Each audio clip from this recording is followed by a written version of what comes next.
What's going on, everybody? Welcome into another episode and another week of the What the Puck podcast. I'm Nick. That's Gunk. Gunk, we're What's back up, to talk buddy? another week of hockey, baby. Oh, hell yeah. Let's get rolling. Yes, Let's sir. go. Let's start off with the Devils. Last week we started off with the Rangers. The Devils are coming off two games since we last spoke, both in Florida, both with different results. Let's start with the win.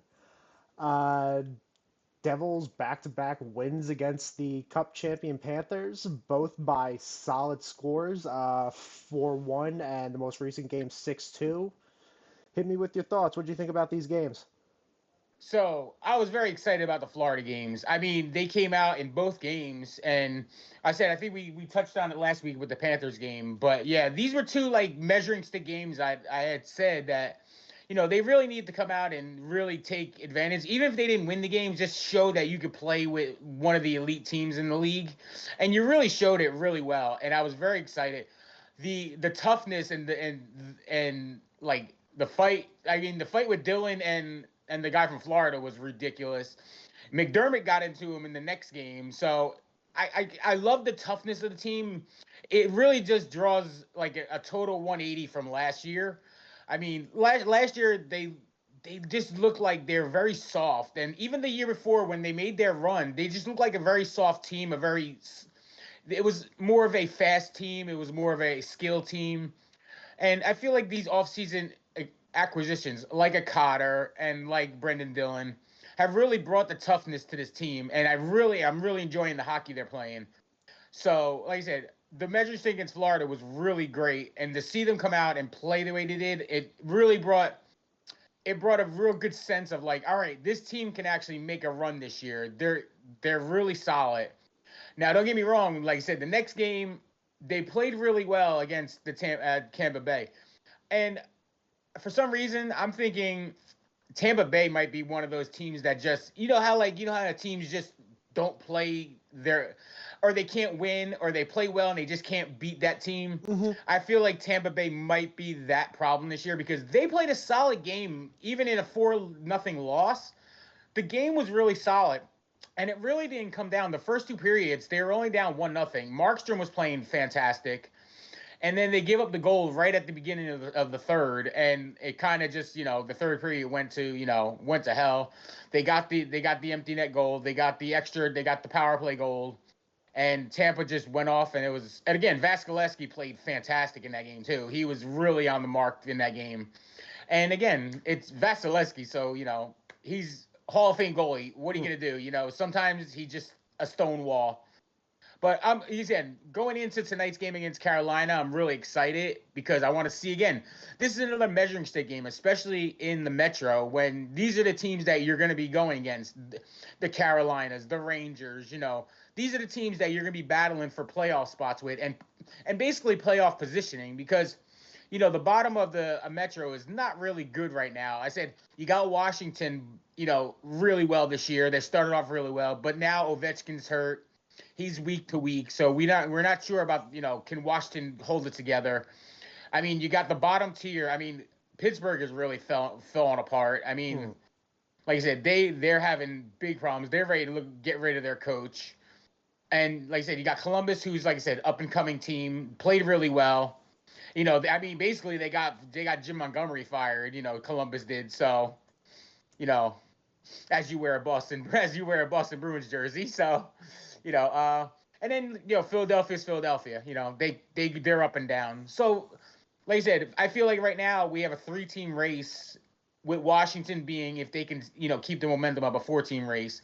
It's basically going to be playoff positioning right now. Who's gonna win the division? Who's gonna get home games during that first couple of rounds of the series? So these are measuring stick games. So I want to see how the Devils come out tonight and take advantage, especially after Carolina just played last night. So this is another one. And I noticed in these games that other teams play the night before on their back to backs. We usually do play really well, and we usually get the win on these teams. So again, another measuring stick. That's my key word of the day. Today's measuring stick day. Let's see how we can compete against Carolina, who again is another one of those like Achilles heels for us. Like I was talking about Tampa Bay. one of those Achilles heels that we just feel like we just can't get over. Even though how well we play, doesn't matter how many goals we score, we just can't beat Carolina. So again, I'm looking forward to tonight. See how they come out. See how everyone plays. Bring the physicalness, bring the toughness, bring the skill, and hopefully we'll pull out a win tonight at home against Carolina. Yeah, I mean, if you're able to pull off the next two games, you have a really relatively easy game coming up on Monday Right. against Nashville, who has been a train wreck so far this year. Oh, And absolutely. let's let's start this conversation about this team off right, the way that they couldn't start a game off right last night. Did you see that this Predators team started the game off against Seattle shorthanded because they started the wrong lineup?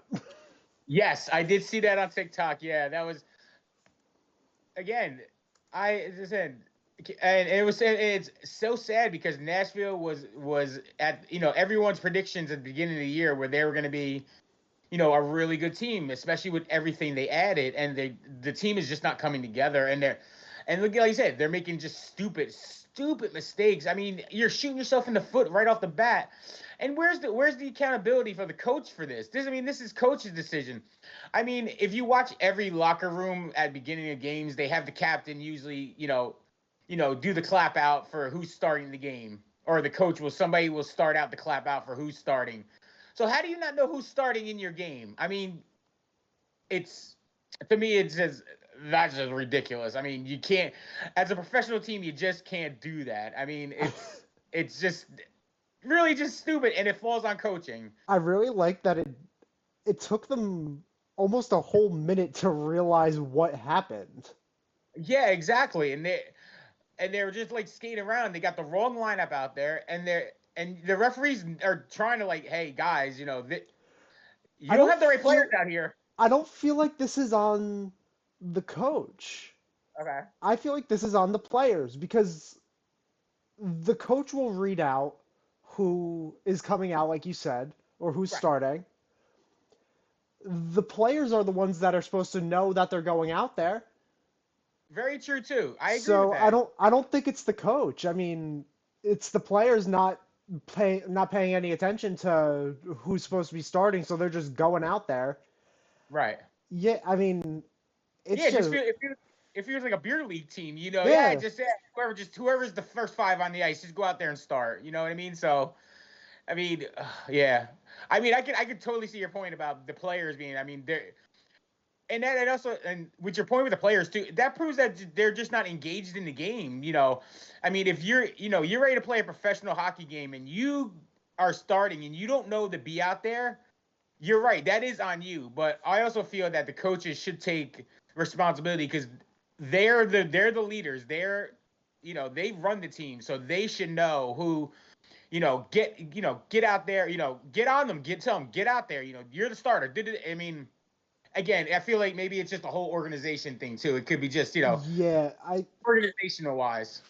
because you spent so much money during free agency on the players that you got for it to be as bad as it has.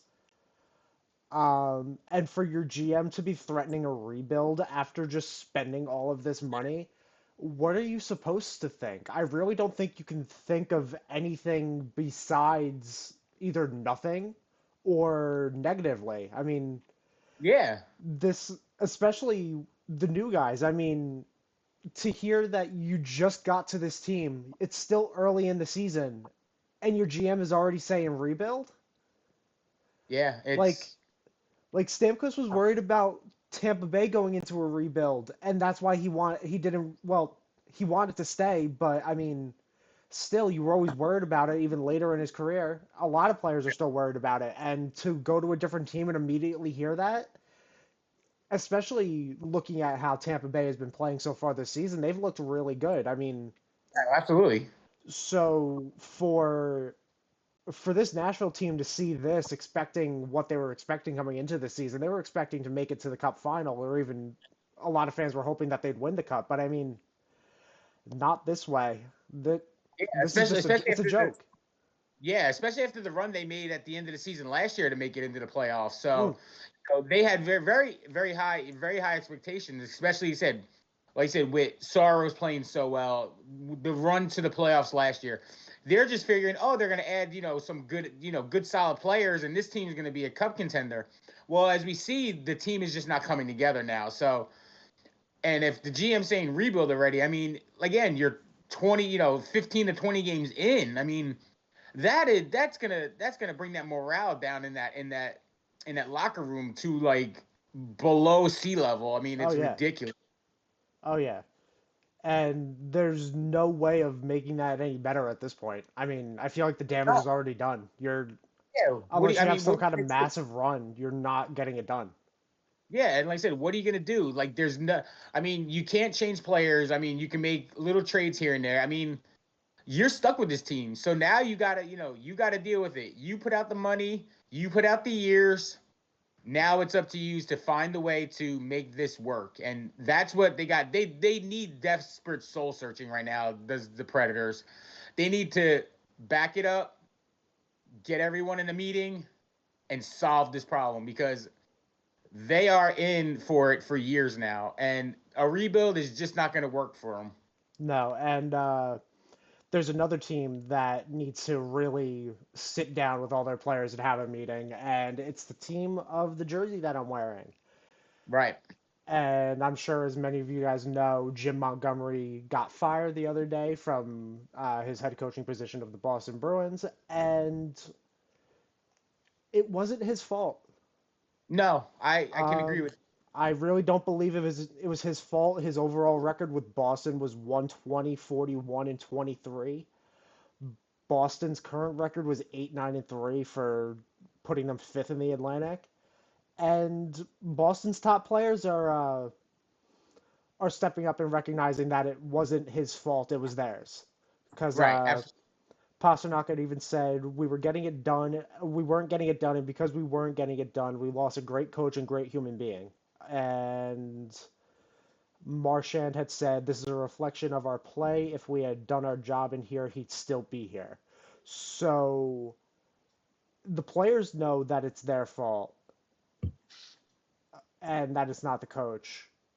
But I'm starting to see a lot of other people looking at somebody else. And it's starting to get to a point to where I think you could probably start pointing fingers here and calling for this man's job, and it's GM Don Sweeney. Yep. How many head coaches are you going to have throughout your entire time here before none of them work and it's finally just said that you're done? How Yeah. many coaches has he had? Three, four? This is three. He fired Cassidy. Now he's fired Montgomery. So this is at least the third one that. But it's fun stat I found after the firing. The here I'll drop it. 2 years ago when the Devils went on their run, and the Jack Adams Award. If you go back and look at the three finalists, they all have been fired by their teams. The guy, the gentleman from Seattle, I forgot his name. The gentleman from Seattle, Hackstall, Jim Dave Montgomery, Hackstall. and Lindy Ruff have all been fired within 2 years of being finalists for the Jack Adams Award, which I found was kind of interesting in the way stuff flips around in the NHL. Good, good. That Yeah, exactly. all old should not be in the NHL anymore. Well, yeah, but again, it was just a funny little statistic I had found just searching, the internet and stuff. But yeah, it's really weird. Like I said, how stuff can, it's a year to year thing. And these teams that make big, make long runs, like even a Colorado right now, like they're they've been in the mix. Tampa Bay, who's always been in the mix, the last 5-10 years. All these teams, with solid coaches and stuff, and it's like I said, the the NHL right now is a year to year thing. You get your surprise teams, and then you get your disappointing teams. And right now, Boston is in a spot where they are, not playing well, disappointing, Because it's and not even the fact that they're not playing well. They're not even playing anything that's fun. They're playing right. boring hockey. So it's just making it worse to have to sit and watch. Oh, trust Um, me, I watched the first period of that Columbus game, and it was boring the fuck out of me. Oh, yeah, excuse my. it. It's it's brutal this what some of these teams are after what they were supposed to be, and it's really just all over the place as to who is really the contributor to it. I mean, Boston is really just in the middle to the bottom of all standings. Like they are almost dead last in goal differential at -21. So you're not even scoring, you're getting scored on. Swayman has Yep. looked terrible. I mean, your defense has looked bad, your goaltending has looked bad, your offense Yeah. isn't scoring, so nothing's working. All right. I I mean, I don't think Jim Montgomery had anything else that he could do with this team to try to get it into them to try to make something work. But I'm not sure what a new voice is going to be able to do with this team. This team just does not feel like it's good enough to come back to do anything. And if they did make a comeback, it would be probably something similar to what the Capitals did last year, Right. and they just get swept out of the first round. But And you know what? I'm sorry. Again. no, no, no. Oh no, I just feel I was just saying. The one word I can describe the Bruins right now is just stale. Yeah, They just feel stale, like old bread. Just like they got good players. Some of the pieces are good, but then some of them are just hard and just not working. How do you think the Swayman holdout really affected not the confidence, but like maybe like the way this team thinks a little bit? Him holding out for as long as he did. I no. mean, I definitely think it affected his play because he didn't get the full training camp, but I don't think it affected the other player, his teammates or anything. okay, He he was you had an idea that he may or may not come back depending on what was happening. right, So I feel like it was something that the team was able to kind of get through kind of easily. And if it was just one part of the team playing bad, I could maybe understand it, but it's every part of the team. So right, it has to be something more. right, Like I don't think one contract holdout that ended up being something that keeps the goalie that you want there long term. I don't think that's going to be too much of something that's going to be causing this because this is a much different beast than most people like expected. They were expecting this team to still be relatively competitive, and they are just they're not. there. They're They're not. Like I there. said, it's the perfect words. It's just stale right Yeah, now. It that you know, it and feels again, like they've waited too long to make moves. yes, exactly. Yep. I feel it's they're like you said. That's why I feel like the holdout said maybe affected just a little bit, just because again, like I said, other players look at them and like, why are you holding out? Why are you not in camp? And I mean, it could affect it a little bit, but I could see your total point of it's not going to affect other players the way it would affect the actual player. Mm. Yeah, it's just a matter of look. I feel like if it was a different Boston Bruins team, like and a different goaltender, if say this was Tuukka Rask a couple of years ago, I feel Okay. like it would be a bit more of a shock to the team of like, well, what's going on that he doesn't want to sign a contract or try to hold out for more. Right. Like those Bruins teams were good, and I definitely would have taken less money to go play there at that time. Right. So I feel like that's a different example of where it would affect the team, but for somebody like Swayman, not really. Because don't forget, even if the contract didn't affect Swayman, losing Allmark is really probably what did it. Because I was gonna bring that. Yeah, I now was you're gonna bring stuck that. with Corpusalo, and it's just like, ah, it's all It right. just it doesn't have the same feel to it. You know what Yeah, I mean? Like I said, and that's what I would. And I said that's so funny you brought that because I was gonna bring that up next. Do you think the trade of Omar is actually affecting Swayman? Just again, especially with tandems like that, especially when it was a great tandem like that. When you break it apart, almost like Sonny and Cher, or one of like a Simon and Garfunkel. Like you break up and one becomes great and one becomes really garbage. So you know it could be something to affect like that, but listen again. Swayman's got to come now and prove this contract. And like I said, with the new head coach, maybe it will give him a little energy into the team. But again, we'll see how it goes as we continue on in this NHL season. Yeah, right. I mean, right now the Bruins still. I mean, it's early, so they still have a chance to make the playoffs. But right now, you got a lot of teams ahead of you that you were not expecting to have ahead of you. I mean, Ottawa's ahead of you. Mm-hmm. Look who they have. Washington's ahead of you. The just even Even last year Buffalo, as a yeah. I mean, even Buffalo's last after their win last night, they're up to 9-1, and now they're tied with Boston. So they both got 19 points. So you got Buffalo on your tail. I mean, you even got Detroit. I mean, they're only 3 points back. I mean, again, this is they were for the longest time they would the four teams on top were pretty solid in the Atlantic, and now all these lower teams are starting to creep up, and Boston's starting to fall off. So it's a really concern that if they're going to make the playoffs this year, there should be. I mean, you look at what other teams are doing in the division so far, and I think you have to start looking at something that's going to be a cause of concern going forward because, yeah, you're at a point now where if you just keep dropping games and the teams around you just keep trying to win, you're going to find yourself in last place in the division really fast. I mean, the teams behind them in the standings are Ottawa with 17 points. A win puts them tied. yep, and they Detroit got has two games six. in hand.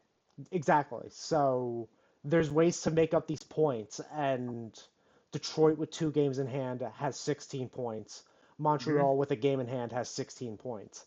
The Yep. race is really close for this Bruins team, and they really need to get it going because they're 4-4-2 in their last 10. They lost their last game, and they're trying to get it done at home. They're 5-4-2 so far in the season, and they're struggling on the road at 3-5-1. They got to figure out a way to get their spirits up quick and really work through this coach's firing because they're at least able to recognize the fact that it's the player's fault and not the coach's. No, So I feel absolutely. like with that, you're on a decent path to being able to try to get back to a certain spot. But with where we're at so far in the season, that's going to be really tough for them. Yeah, and like I said, there's not many spots left off. If there's only going to be 8 teams making the playoffs in the East, and like I said, you got four solid in the Metro right now that really have a good chance to make the playoffs. So you're not going to get that second wild card team. It's going to be basically a 4-4 or 5-4 to the Metro side. So you're only fighting for 3 or 4 spots in this, and if you're trailing Ottawa and Buffalo and all these teams, you're going to be fighting for a playoff spot, and you're not going to get a great playoff spot if you stay mid this year. Yeah, and who's to say come a certain point you're even fighting for a spot? Yeah. It may get so out of hand at this point that you're not even fighting for a spot, and then you get to the trade deadline and you start hearing that S word. So And I'm pretty sure that Boston fans would maybe welcome it, but I don't think they want to have to yet. So it's really just going to come down to a matter of can the Bruins get past their mental issues so far this season absolutely, and get back to playing decent hockey because they just have not.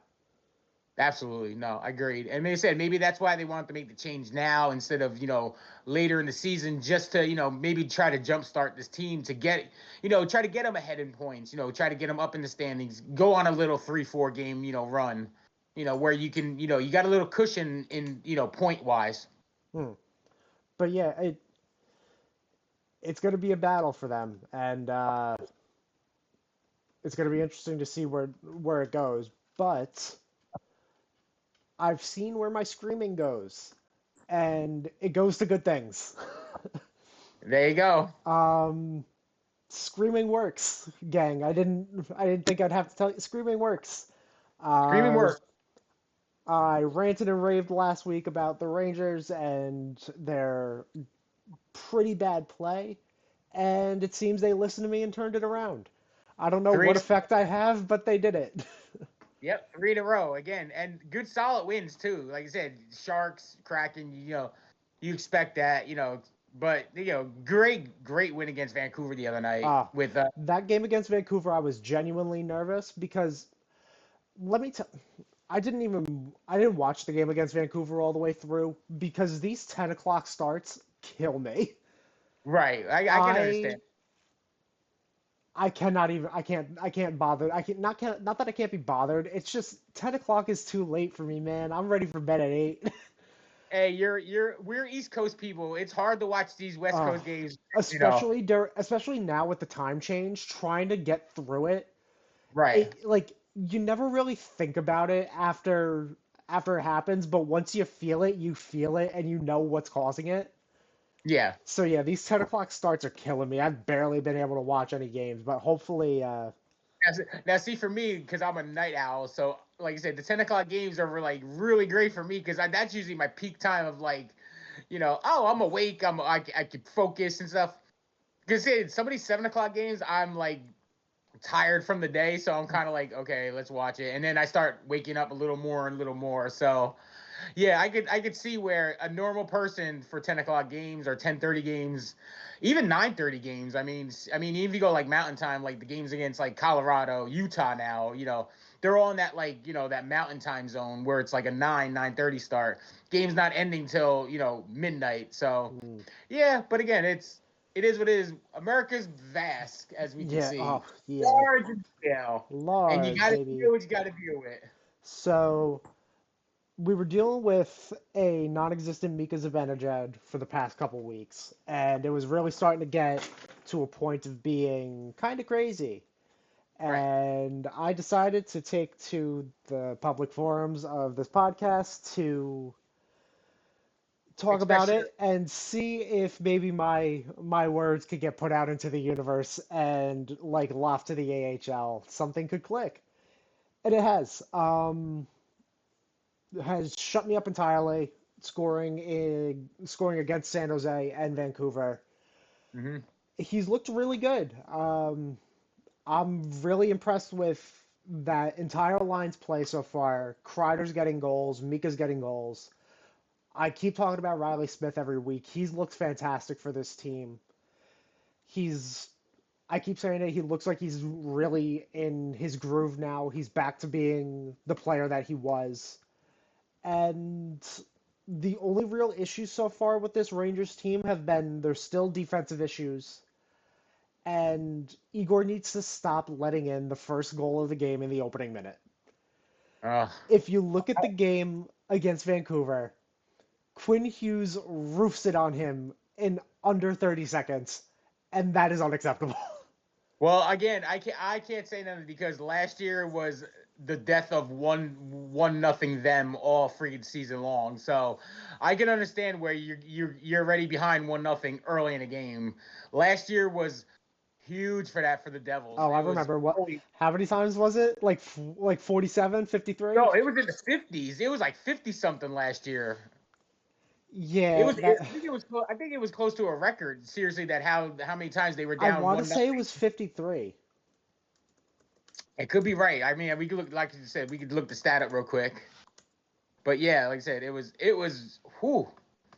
Again, it was a joke on literally on Twitter from a couple of the Devils beat writers. It was always 1-0 them. And if you ever see like Mhm. on Twitter or X now, and you see 1-0 them, it's a running joke with Devils fans.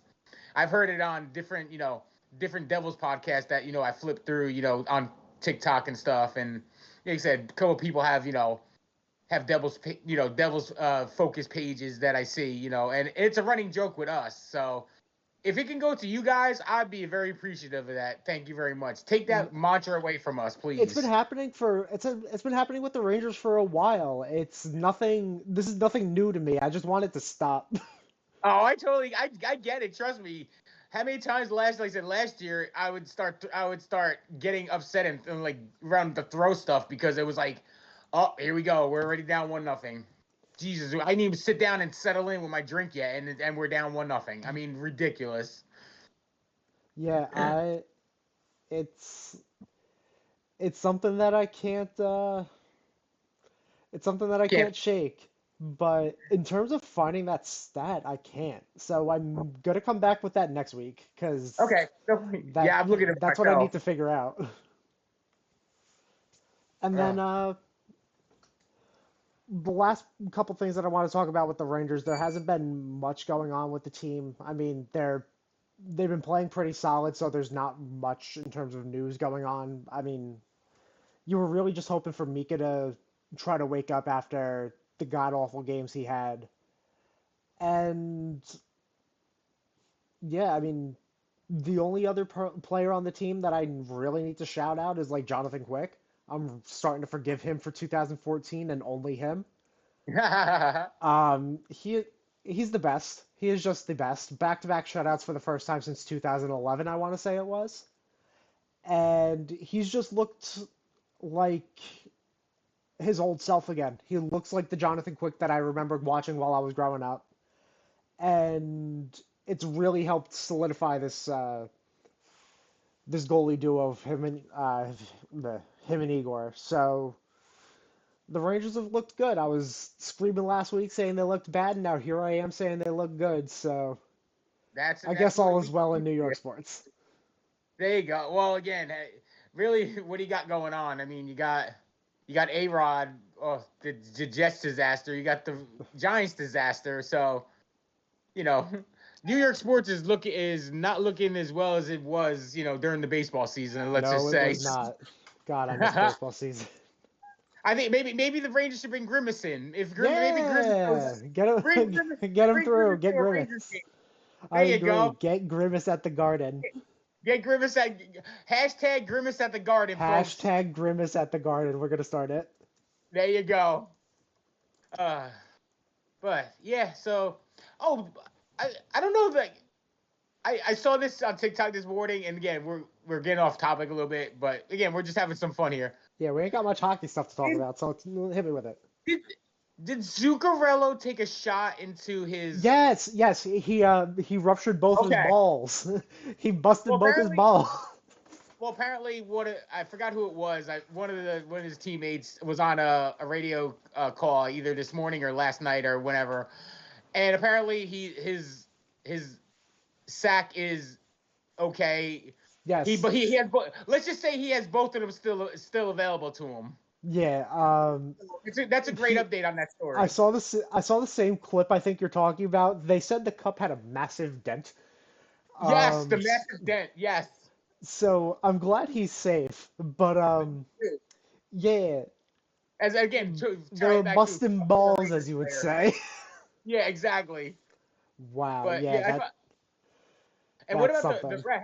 Did you hear about the ref story about the one that I ran in? I think it was oh god let me he got hospitalized for he got ran over by a player and Is this he the got is this the Weidman ref? it might have been yeah. The Chris Weidman. Oh, Mitch Dunning, yeah, he's back Ooh. home and now he's fully recovered. He got hit by Josh Manson from Oh, Colorado. the Josh Manson one. Yeah, Okay. Okay, shit. Good for him. yeah, no, I was again. I just looked it up real quick. He's back. Yeah, back home, fully recovered. Good for him. Because again, I saw the hit and it Yeah. was vicious. Oh, another quick again because we're just having a little fun. Because again, our team's really and we're in a little lull right now. As we get ready for like Thanksgiving season and stuff. So he said we're not playing. Especially the Devils. They just had a four day off. Stretch. So our first game for in 4 days will be tonight against Carolina, as I was talking about before. But it's an AHL story, and it goes back to the Rangers because it's a Rangers prospect. Did you see the Rangers prospect? Literally, just let me let me look it up on my iPad here. Hartford. Um, he literally just went running into the goaltender when the puck wasn't even near the guy. No, oh my God, no, what? You got to look this up. Yeah. I forgot his name. Again, you probably know a little bit because you're a I Ranger. don't, I have not seen Uh, this. Hold on. Barker Harper he's a defenseman from the Hartford Wolfpack. His name's Harper or Barker or some. Ben I said, Harper. but he literally like just out of nowhere just ran like truck the goalie into his net, and I was like he got suspended for 5 games for that too. I think 4 games. Okay, yeah, it's Ben 4 games. Harper. Sorry. Okay, I found it. Yeah, hold on. Let's Yeah. see this. Did you watch that clip? That was I have ridiculous. it up here right now. Let's see it. Okay. I want to get your reaction to it because it The was like fuck he is came that? out of nowhere. What is that? What the? I don't want to See, laugh, but why'd you do that? hey Nick, this is where we need to a little upgrade our stuff and have like clips as we talk about I it behind. wish we could. I wish we were allowed to show this. I know, right? We were. Yeah. The episode would get taken down. Why did he do that?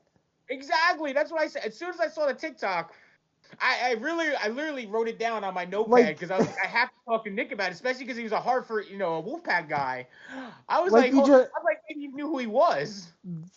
the the puck is along the faceoff circle, goes behind the net, and Ben Harper just skates up to him and kills him. Yes, Ben Harper, that was his name. Thank you. Why did he do that? I mean, like he trucked the poor goalie who didn't even see it coming. Like Yeah, he what? just like he didn't even try to get back into the play. He just skated over to the goalie and said, "You're gonna die now, thanks." Exactly, and it wasn't even like a friendly little like check. I mean, No, it was hardcore, man. Shit. like, yeah, he just bails on the play and Hmm. kills the goalie. Oh my god, I wonder what the goalie said to him. He must have Probably said something nothing. about Yeah, he. Oh my God, Felix Sandstrom died. We watched Felix Sandstrom die on this video. No, absolutely not. This man had a family. Oh my God, why did he do that? Like, He's oh got a my family, goodness. goddammit. Wow. Wow. Okay. Shit. That's my horrible Jim Ross impersonation, And by the then, way. No, I do. Oh, um, speaking of hits, how'd you feel about the Ryan Reeves hit the other that night? was bad. Yeah, it was It was bad. a really dirty play. I don't Yeah. think there's definitely not any kind of room for that. No, absolutely not. And I Thankfully, agree it with that. was Darnell Nurse he hit, right? Yeah, Darnell Nursey hit, yeah. So, I mean, thankfully he's been able to recover as fast as he has, and Yeah. team officials are saying that. So, because it was a really scary sight to see, but for him to come back, to be coming back soon, hopefully, or if he has come back, Hmm. is going to be good to see. Especially, yeah, it was just a grease ball play from Reeves. I know. And Um, okay, I'm sorry. it's just there's no spot for that. People give Truba a lot of shit, and it's never anywhere close to what we saw with the Reeves hit there. No, absolutely not. And my point was like and again, like I said, watching TikTok a lot and you get a lot of stuff. I was watching. I think it was during Halloween. There was a young kid that dressed like Austin Matthews and made a Halloween costume out of like his car, like his card and stuff. And the kid, got viral on TikTok. Got to meet Austin Matthews, and Ryan Reeves also met the kid, and he sounds like talking to the kid. He seems like a great guy, but then he does like I said this greaseball shit on the ice, and it's like oh like you have this like opinion of him like oh what a great he's giving away stuff to the kid, he's talking, and then he does something like this, and it's like oh like it just ruins your reputation. I mean shit. I mean you already had a bad reputation to begin with. Yeah, it's just never a good look. I mean, I understand he's one of the last true enforcers in the league, but it's just that's not enforcing. That's goon behavior.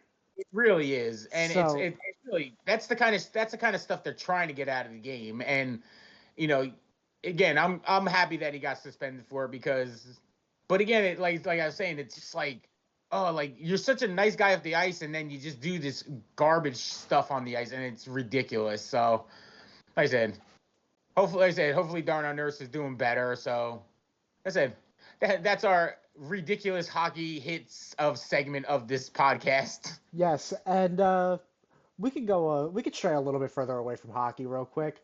Hmm? Did you over the weekend catch the premiere fight?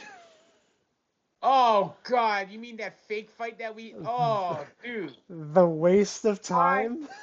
I got suckered into that again. We were just literally talking about, oh, we stay up to watch, our NHL games at 10 o'clock. This fight didn't start on the East Coast until almost midnight, and I was like, and again, as being as I don't know, again, again, this is nice because I got a little older perspective as you being a younger kid, understand the Paul's thing on all their social media, all their ventures and all this stuff. So you can kind of relate to that a little better. Where I am like, I wanted Tyson to just knock his head into the 15th row. So did I. I don't like the Paul brothers. Well, again, but you have a better perspective. Again, I really don't have the perspective of them. I really only knew Logan just because of, again, I just following WWE and stuff. So, I got kind of an idea of who he was, the character he was playing on there, but yeah, I wanted Tyson just to knock this kid's head into like the third row. And you could and even like you said, you were watching the pre-fight stuff with Tyson, and he looked like he was ready to murder the guy. He Yeah. wanted to literally like knock this guy's block off. And you get to the introductions and you see the Paul brothers and everyone, their entourage come out in their little fancy, low rider and stuff, and this big spectacle and stuff for Jake Paul. And then Tyson comes out and I thought about it as soon as he was coming out, just the look in his eye, and I was like, something's off about Mike. That like he didn't look like he was like he knew, like almost like he like I'm trying to explain it, like almost like he knows what he has to do. Yeah. Like, I know, like if I knock this kid's block off, I'm not gonna get the money that I'm supposed to get. And again, I think right now, again, as most people in America think, it was literally a money grab. And like I said, poor Mike. I mean, good for him. He got his money. I mean, like I said, he did go through a lot where he probably needs this money because, again, Don King really, I the word barred him. You know, grape. Rhymes with grape. The poor guy for all his money. I'll use TikTok friendly words, grape, because again, I follow a lot of that stupid shit. But yeah, he really took him to the bank, literally, and left this guy with no money, especially after the trial, and he went to jail and stuff like that. So I mean, good for Mike. He got his money. But yeah, you could tell as he's walking out, the look in his eyes, like he's like, I have to do this, And again, it was for the first round. It looked okay. Like for the first round, I was like, all right, I can into it. And then I think the only redeeming quality throughout the later rounds of that fight was commentary. Mauro Ranallo was the only thing that saved a lot of those fights, honestly. One of the best announcers out there, and WWE missed a big opportunity when they had him doing WWE stuff. It was fantastic. Oh, that's when NXT was at its best, and that's when you really wanted to sit down and watch everything. Exactly. No, I totally agree. Mauro Ranallo is one of the best broadcasters, if not all time, definitely in this era, definitely, especially for like fights and wrestling and like combat sports. Like, yeah, absolutely. Absolutely. But, oh my God, him and Joe Rogan together would be like the ultimate team for like combat sports. I swear. It's just all screaming. Yeah, but it's still entertaining though. It's just 27 Mamma Mias and Joe Rogan just screaming. Just screaming. But yeah. Yeah, I mean, now, gang, we are going to be screaming on out of here because this has been another episode and another week of the What the Buck podcast. We had a great time talking with you all this week, and we cannot wait to get back to it. Mm-hmm. We are not sure of what the next week's schedule is going to look like with Thanksgiving coming up for both of us, so we will try to figure out what that's looking like and try to get an episode up. But absolutely. If not, gang, we hope you all have a happy and healthy Thanksgiving. Absolutely. Enjoy it with all your family, all your friends. Tell them you love them. Gunk, I love ya. Gang, we love ya. We will see you soon. Enjoy your Peace, stuffing. baby. Enjoy your stuffing. Enjoy your stuffing from our house. Yes, sir, baby. Peace. Peace.